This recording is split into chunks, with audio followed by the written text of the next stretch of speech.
اعوذ باللہ من الشیطان الرجیم بسم اللہ الرحمن الرحیم الحمد للہ الذی جعل کمال دینہ و تمام نعمتہ بولایت علی بن ابی طالب علیہ السلام والصلاة والسلام علی سید الانبیاء المرسلین وآلہ الطیبین الطاہرین المعصومین اما بعد وقد قال امیر المؤمنین علی بن ابی طالب علیہ السلام بسم اللہ الرحمن الرحیم انطلق علی تقوی اللہ وحدہ لا شریک لہ۔ ناظرین گرامی قادر سامعین محترم السلام علیکم ورحمۃ اللہ۔ درس نہج البلاغہ کا حصہ دوم خطوط میں ہم پہنچ چکے ہیں۔ آج ہمارا خط نمبر 25 ہے آپ عزیزان کی بارگاہ میں۔ یہ خط امیر المومنین نے ان لوگوں کو لکھا تھا جن لوگوں کو آپ علیہ السلام صدقات و زکوٰۃ کی وصولی پر تعینات فرماتے تھے، ان کے لیے تحریر فرمایا کہ مولا فرماتے ہیں کہ اللہ کا تقوی سامنے رکھتے ہوئے اور اسے تنہا و یگانہ سمجھتے ہوئے اور کسی کو اس کا شریک کار نہ مانتے ہوئے روانہ ہو جاؤ، اور کسی مسلمان پر رعب ڈال کر خوف زدہ نہ کرنا،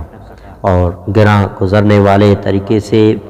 بچنا چاہیے، اور جتنا اللہ کا حق نکلتا ہو اس سے زیادہ کسی سے وصول نہ کرنا، اور جب کسی کھلی آبادی وغیرہ میں پہنچو تو ان کے گھروں میں دخل اندازی کرنے کے بجائے ان کے کنویں پر جانا اور ان کی طرف سکون و وقار سے بڑھنا،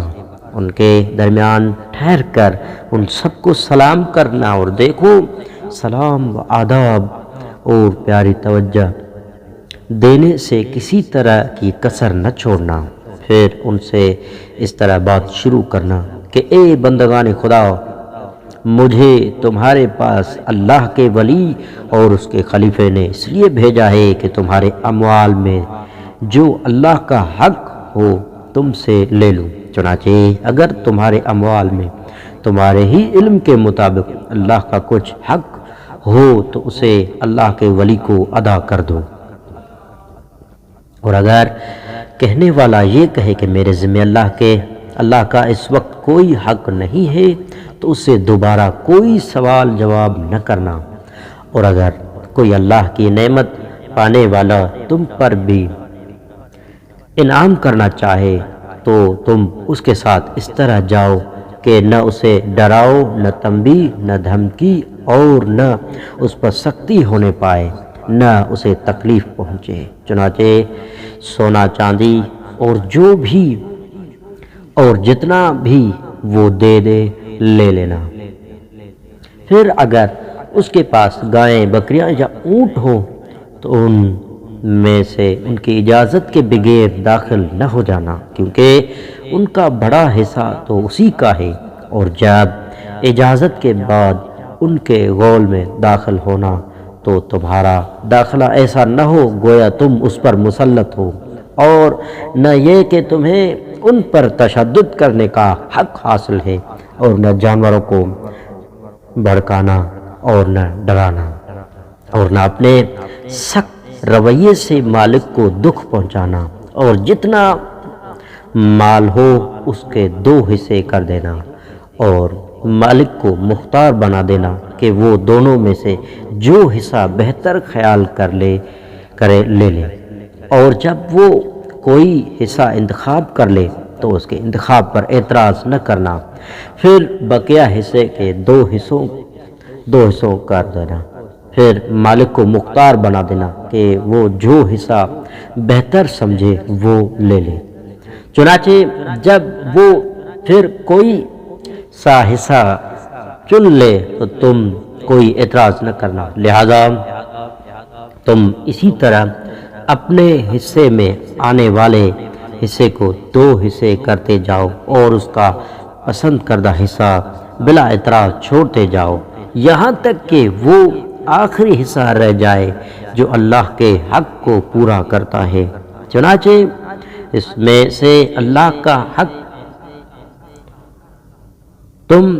قبضے میں لے لو، اور اگر مالک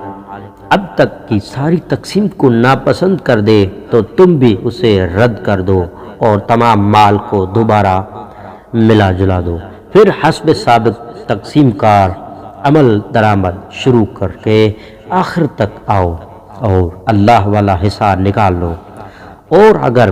تمہارے حصے میں کوئی بہت بوڑھا جانور یا ٹوٹی ہوئی کمر اور ٹانگ والا جانور یا بیمار یا عیبدار جانور آ جائے تو اسے ہماری طرف روانہ نہ کرنا، بلکہ وہی امانت چھوڑ دینا، اور امانت بھی صرف ایسے شخص کے پاس چھوڑنا جس کی دینداری پر تمہیں بھروسہ ہو، جو مسلمانوں کے مال سے اس وقت تک برابر ہمدردی سے پیش آئے جب تک کہ وہ ان کے ولی تک نہ پہنچ جائے، اور وہ مسلمانوں میں اس مال کو تقسیم نہ کر دے، اور اس مال کو ایسے شخص کی تحویل میں دینا جو دوسروں کو بھی نصیحت کرنے اور شفقت کرنے والا اور امانتدار اور حفاظت کرنے والا ہو، نہ کہ سخت مزاج، اور نہ جانوروں کو دوڑانے بھگانے والا، اور نہ تھکا کر دے دم کر دینے والا، اور نہ مشقت میں مبتلا کرنے والا۔ پھر جو مال تمہارے پاس جمع ہوتا جائے اسے ہماری طرف روانہ کرتے جاؤ، تاکہ ہم اسے اللہ کے احکام کے مطابق بیچتے اور سونپتے رہیں۔ پھر جب تمہارا تعینات کیا ہوا امین مال کو لے کر چلے تو تم اسے ہدایت کرو کہ وہ ان کے دودھ پیتے بچوں کو ماں سے الگ نہ رکھے، اور نہ ہی سارے کا سارا دودھ نکال کر وہ ان کے بچے کے لیے نقصان دہ کر دے، اور نہ اس پر سواری کر کے اسے ستاتا رہے، اور سواری کے معاملے میں باقی اونٹوں کے ساتھ عدل کرے اور اسے ان کے برابر رکھے۔ تھکے ہوئے جانوروں کو راحت و آرام دیتا چلے، اور جس کے کھر گسے ہوئے ہوں یا پیر میں تکلیف ہو انہیں آہستہ چلائے، اور پانی کے جو اڑ اور تالاب راہ میں پڑے تو پانی پر ٹھہرائے، اور انہیں سرسبز علاقوں سے موڑ کر خشک راہوں سے لے کر نہ چلے، اور موقع بے موقع انہیں آرام و راحت دیتا چلے، اور جہاں کہیں سبزہ اور گھاس ملے وہاں انہیں چرنے کی مہلت دیتا ہوا ہم تک پہنچے، تاکہ بے حکم خدا وہ سب تندرست اور توانا ہو، اور ان کی ہڈیوں کا گود بڑھا ہوا ہو، وہ تھکے ہارے اور برے حال میں نہ ہو، تاکہ ہم اللہ کی کتاب کے اور رسول اللہ صلی اللہ علیہ وسلم کی سنت کے مطابق تقسیم کر سکیں۔ ان تمام ہدایت پر عمل کرنا تمہارے لیے عظیم شان اجر کا باعث ہوگا اور ہدایت کے بہت قریب لے جائے گا انشاءاللہ۔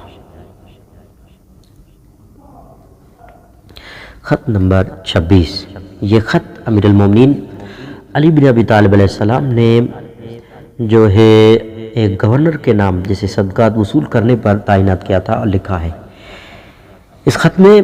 مولا نے پبلک سے اموال وصول کرنے والوں کو ہدایت کی ہے، اور امانتداری اور عبادت میں خلوص کی ایک صورت اور قیامت میں سب سے زیادہ دشمن کس کے ہوں گے، اور غربا اور مساکین کا خیال رکھنا کے حوالے سے بیان کیا ہے کہ مولا فرماتے ہیں میں انہیں حکم دیتا ہوں کہ وہ اپنے تمام رازوں میں اور خفیہ کاموں میں اللہ کے سامنے ذمہ دار رہیں، جہاں نہ اللہ کے علاوہ کوئی اور گواہ ہوگا اور نہ کوئی وکالت کرنے والا ہوگا، اور میں انہیں یہ حکم بھی دیتا ہوں کہ وہ اللہ کی اطاعت کے سلسلے میں نہ کوئی ایسی بات کہے اور نہ کوئی ایسا کام کرے جو صرف لوگوں پر ظاہر کرنے اور دکھانے کے لیے ہو، مگر دل میں اس کے خلاف کرنے کا ارادہ چھپا ہوا ہو، اور یہ کہ جو شخص اپنے ظاہر اور باطن کو، اپنے اعمال و اقوال کی ظاہری اور باطنی صورتوں کو یکساں رکھے، اس نے یقیناً اللہ کی امانتوں کو ادا کر دیا اور اس کی عبادت میں خلوص برقرار رکھا، اور انہیں یہ حکم بھی دیتا ہوں کہ وہ اپنے ماتحت آیا کو رنجیدہ اور غمگین نہ رکھیں، نہ ان کی باتوں پر سخت سخن چینی کریں، نہ تہمت لگائیں، اور اپنے عہدے کی برتری کی بنا پر اکڑ کر نہ رہا کریں، یہ اس لیے کہ وہ ان کے دینی بھائی بھی ہیں اور وہ اللہ کے قائم کیے ہوئے حقوق ادا کرنے میں ان کی مددگار بھی ہیں، اور یہ صحیح ہے کہ صدقات کے ان اموال میں تمہارا ایک فرض شدہ حصہ اور معلوم حق ہے، اور ان اموال میں بے سہارا مسکین اور کمزور فاقہ کش لوگ بھی شریک ہیں، اور ہم بلا شبہ تمہارا حق و حصہ ادا کرتے ہیں، چنانچہ تم بھی ان لوگوں کے حقوق ادا کرو، اور اگر تم نے مساکین اور فاقہ زدہ لوگوں کے حقوق ادا نہ کیے تو سمجھ لو کہ قیامت میں انسانوں کی اکثریت تمہارے خلاف دعوے دار اور دشمن ہوگی، اور بڑا بدبخت ہے وہ شخص جس کے خلاف اللہ کے سامنے دعوے دار، دشمن، فقیر اور مساکین اور ضرورت مند اور قرضدار اور مسافر اور دستکارے ہوئے لوگ ہوں گے۔ یہ نوٹ کر لو کہ جو کوئی امانت اور دیانت کو حقیر سمجھے اور خیانت پر منہ مارتا اور چڑھتا پھرے اور خود کو اور اپنے دین کو اس سے پاک نہ رکھے تو بلا شبہ اس نے اپنے آپ کو دنیا میں ذلت و خواری کے لیے آزاد چھوڑ دیا، اور وہ آخرت میں سب سے بڑھ کر ذلیل اور سب سے زیادہ خواری کے عالم میں ہوگا۔ اور یقیناً سب سے عظیم ترین خیانت امت سے خیانت کرنا ہے، اور سب سے بڑی دھوکہ بازی اپنے اماموں سے دھوکہ بازی ہوتی ہے۔ السلام علیکم ورحمۃ اللہ وبرکاتہ۔